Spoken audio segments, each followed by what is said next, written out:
here, back there. So make yourself comfortable. So at the end of the reading, she said, and this image like came up like 3 or 4 times, and I thought, that's nuts. Let it go. At the end of the reading, she said, I have a question. And I said, sure, what's your question? She said, well, we were all out having a cookout at my house, and already I'm like, and the grill just slammed shut for no reason. It wasn't windy or anything. Was that my husband? Because I just feel like it was. And I was like, yes. How much more powerful would that have been if I had just trusted it enough to give what I was seeing, right? To give what I was getting. So when we step into doubt, that's when the information goes haywire and we're not getting it. Our intuition is our sense of self. That's where that sits, right?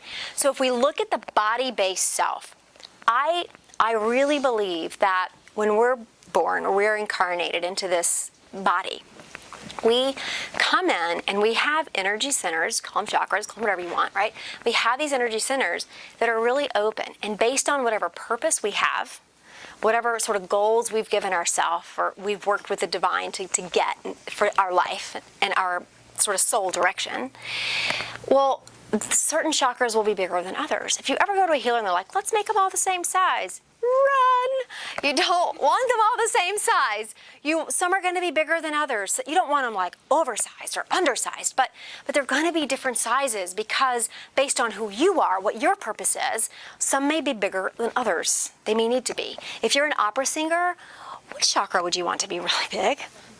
Oh, heck yeah, the throat, and probably the emotional center, that second chakra, because that's the space of emotion. And if you're acting and you're singing, then you're going to want access to all of that realm, right?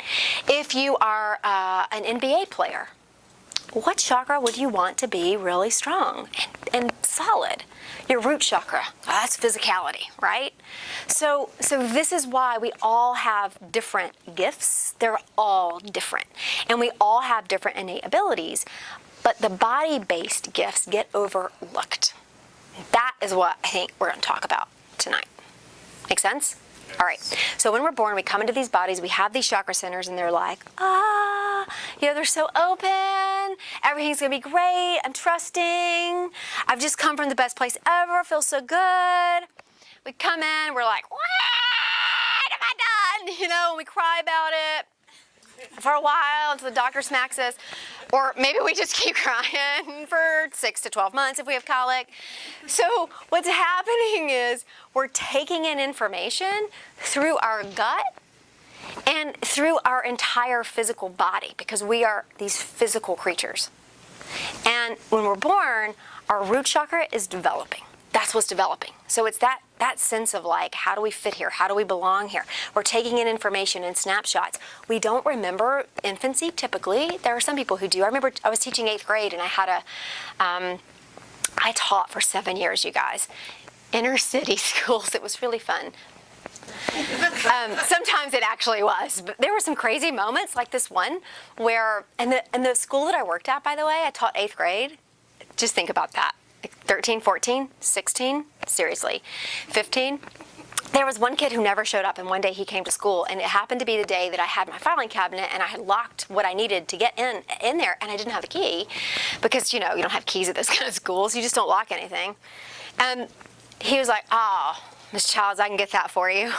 And he walks over, and seriously, in 30 seconds, he comes back, and he drops the lock in my hand. And I was like, thanks, I think, And I had another kid say, hey, I'm going to teach you how to hotwire a car. And I was like, what?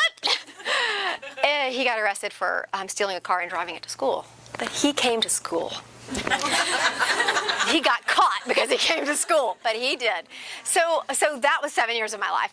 And in these places, I had this one little kid who was like, I remember being born. And he told the story of his birth. This kid remembered it. I'm like, what? It's fascinating. It's fascinating. But most of us, we forget. We don't have those memories. But what we have are emotional reactions to situations, emotional reactions to people, because that is our intuition. Your emotion is your database for your intuition. Your physical body is another database for your intuition. So when you meet someone and suddenly your stomach hurts or is off, your body, that is your intuition. It's telling you, like, something's not right here. Something's not right. I gave a session last night to a couple, and they were talking about, like, his work.